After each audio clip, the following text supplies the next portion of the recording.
nabzına taptaze kan vermeye gel. Asrın çarkında çaresizce ezilen hasta ruhları kurtarmaya gel. Gel ki senin gönlünde gönüllerimize bahar gelsin. Gözyaşların Nisan yağmuru olsun. Yıkasın asrın kirlenmiş dimalarını. Gel ki yeni bir asr-ı saadet seninle gelsin. Gel ey hafızım gel.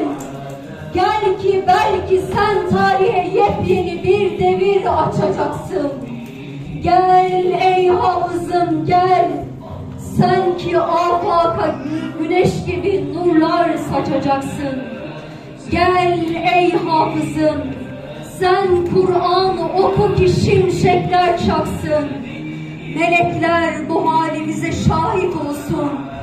Amin sesleri arş-ı alayı çınlatsın.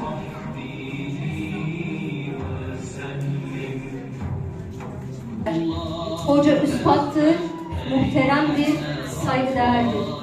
Hafızın gözünde hoca denildiğinde akan sular durur. Yerine göre annedir, yerine göre babadır.